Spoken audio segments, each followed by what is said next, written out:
Welcome back to FarangFootprints, where journeys do not end at airports, and love does not always follow a straight line. Today's story comes from Daniel, a 44-year-old man who arrived on Koh Samui looking for rest after a long chapter of emotional exhaustion. What he found was connection, what he lost was certainty, and what he nearly walked away from was the love of his life.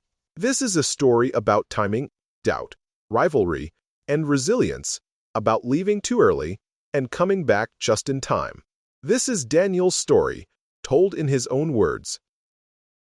I did not come to Koh Samui to find love. I came to escape. Escape the office emails that never ended, the small talk that always felt meaningless, and the mornings where my own reflection seemed like a stranger. At 44, I was not broken, I was tired. Every muscle, every thought, every habitual worry, it all weighed on me. Landing in Samui felt like stepping into another universe. The heat hit me first, thick and humid, mingling with the faint smell of salt and the faint diesel scent from the ferries docking nearby. Palm trees swayed, their leaves whispering secrets I could not understand. Motorbikes roared past like a constant heartbeat, people moved with rhythm, and the air tasted of mangoes, sea, and freedom. I took a taxi to a modest bungalow near Lemai Beach. Nothing fancy, just a place with a creaking ceiling fan, wooden floors, and enough privacy to feel invisible if I wanted. The first nights, I lay awake listening to the waves. Not the crashing surf you see in pictures, but the soft rhythm of water lapping against the sand, punctuated by distant barking dogs and the occasional call of a night bird. The sound was hypnotic. I felt like it was speaking directly to the part of me that had forgotten how to breathe. I wandered the streets during the day, letting my eyes wander over small food stalls, souvenir shops, and temples with incense smoke curling into the sky. I tasted mango sticky rice, pineapple juice, and fresh grilled squid, and with each bite, I felt a little lighter. It was not a holiday. Not exactly. It was a rebirth. I first saw her at a tiny juice stand near the road by the beach. She was arguing, gently, playfully, with the vendor about how much sugar to put in her mango shake. Her laugh was soft, musical, real. I could not help but stare. When she noticed me, she raised an eyebrow, half amused, half curious. "You speak Thai?" she asked. "Only the important words," I replied. "Food, apologies, numbers." She laughed again, the kind of laugh that fills the space between words and makes silence feel uncomfortable in a good way. Her name was Nika, 36, local to Samui, but with years in Bangkok under her belt. She worked at a small wellness resort, managing bookings and guest relations. We talked for 15 minutes. About food, about the heat, about small things that did not matter but suddenly felt important. She did not ask for my number, did not pressure me to meet again. But when she said, "Maybe see you later," there was weight in it. That first encounter stuck with me. I left the stand feeling lighter than I had in months, like I had glimpsed someone who could see past the armor I carried without even trying. Seeing each other again was effortless. We did not plan elaborate dates. We did not have conversations about love. We simply existed in the same space, letting Samui do its work on us. Coffee after her shifts, breakfast on the beach, long walks with bare feet sinking into the sand. Rediscovered quiet corners of the island, temples tucked between hills, hidden cafes with peeling paint, a fishing pier that smelled of salt and fish but had the best sunset views. We rented a motorbike one afternoon and rode with no destination. The road curved around coconut groves, past small roadside cafes, through villages with children running after stray dogs. She held my waist lightly, her hand firm but not controlling, her laughter filling the air when I missed a turn or tried to point at something in broken Thai. One day we stumbled upon a tiny, unnamed beach. The sand was soft, the water clear and still, reflecting the sky like glass. A fisherman worked with his nets nearby, indifferent to us, as if we were ghosts who had wandered in. We sat there 4 hours. She told me about her childhood, the smell of her grandmother's kitchen, long monsoon nights in Bangkok, small fears that had shaped her. I listened, not just hearing her words, but absorbing them. I told her my fears too. Not everything, but enough. That I worried love could be temporary. That I had seen travelers fall for islands and each other, only to leave behind broken pieces.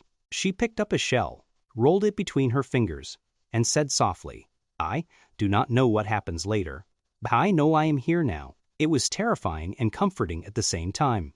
That night, the sky poured rain on the tin roof of her hotel. We ran for cover, soaked, laughing like children who had not yet learned caution. When we finally stopped, she looked at me, really looked at me, and I felt something fragile but unbreakable form between us. From that moment, everything else seemed secondary. The days, the nights, the reality that our time together would eventually end. And yet, I could not stop imagining what it would be like to stay. The next few days were a blur of discovery. Koh Samui was not just a destination, it was a living, breathing world that wanted us to get lost in it. We rented a small car one morning and drove to the southern tip of the island. The road was narrow, winding between coconut groves and roadside stalls selling durian, bananas, and sticky rice wrapped in banana leaves. The smell of roasted fish mingled with the salty breeze. Nika drove with confidence, occasionally laughing at my startled reaction when a motorbike suddenly appeared out of nowhere. We stopped at Lamai Viewpoint. The stairs were steep, the humidity thick, but the view was worth every drop of sweat. The ocean stretched endlessly, waves glinting under the sun like scattered diamonds. She leaned against the railing, hair plastered to her neck from the heat, and smiled. It was a simple gesture, but it made my chest tighten. "I cannot believe you have never been here," she said, shaking her head. "I have lived too much in boxes," I said. "Planes, apartments, deadlines. I forgot how big the world could be." We laughed. Later, we took a small ferry to a hidden cove on the east coast. No one was there except a couple of local fishermen and a pair of cats sunning themselves on the rocks. We swam in warm, shallow water, floating like two pieces of driftwood who happened to collide and stay together. We ate lunch at a small shack, grilled squid, fried rice, and coconut water straight from the shell. The owner's dog sat under our table, looking at me like I was intruding on a sacred ritual. Nika fed it a piece of squid. It wagged its tail as if she had performed magic. That night, we walked back along the beach. The moon had risen, painting the water silver. I realized then that this was no ordinary vacation. This was a slow, deliberate weaving of our lives together. I felt alive, in a way I had not in years. But with that life came an almost imperceptible tension. The knowledge that all vacations have an end. As our days together multiplied, I began to notice small cracks in the otherwise perfect veneer. Not in her, not in the island, not even in me, but in the fragile reality that a vacation romance could survive beyond sand and sunsets. One evening, we walked through the night market. The air was thick with incense, fried snacks, and the voices of vendors calling out their wares. Hika seemed distracted, checking her phone more often than usual. I asked if everything was okay. She smiled, but it was polite, not warm. "I am fine," she said. "Just tired." I wanted to believe her. I wanted to let this be just a story of two people enjoying the island. But some instinct whispered otherwise. The next day, she mentioned casually that she had old friends visiting soon, a Thai man she had known before who might stop by. Perhaps the mot twisted. Nothing had happened yet, nothing serious. But the seed of doubt had been planted. Despite the unease, we continued exploring. We climbed hidden hills, found tiny waterfalls, and rented kayaks to paddle through lagoons where the water shimmered like glass. She laughed when I fell in the water trying to impress her with a fancy stroke. I laughed harder when she splashed me back. But each laughter-filled moment was now tinged with a quiet fear that the world outside our bubble would eventually reach in. The last week of my stay arrived too quickly. I woke each morning to the sound of the waves, aware that each day was borrowed time. We did not speak much about the future. We did not plan for tomorrow. We just existed. On my last night, we took a motorbike to the northern cliffs. The wind was strong, whipping our hair and clothes. I felt invincible for the first time in years. We sat on the edge, legs dangling over the rocks, staring at the moonlight dancing on the water. "I will come back," I said, almost as if to convince myself. She nodded, not quite believing it, but not denying it either. The next morning, at the airport, we hugged tightly. No dramatic promises, no tears, just a quiet, unspoken understanding.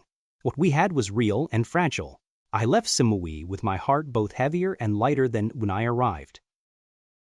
Heavier for the loss I already felt in anticipation, lighter because, for a brief moment, I had remembered what it felt like to truly live. 6 months passed. Work had been relentless, life predictable, and my thoughts stubbornly stuck on Samui. Every morning I woke to the same gray skyline, the same emails, the same noise, but my mind traveled south to the island where sunlight poured like honey and laughter was easy.